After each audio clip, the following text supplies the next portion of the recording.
Hi guys!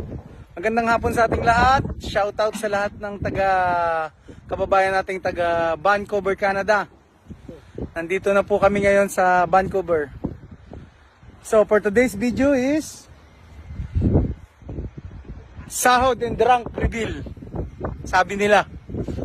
Mag-interview po tayo ng isa sa mga kasamahan natin ngayon dito na namimintura. Kung magkano po yung salary niya as a OS.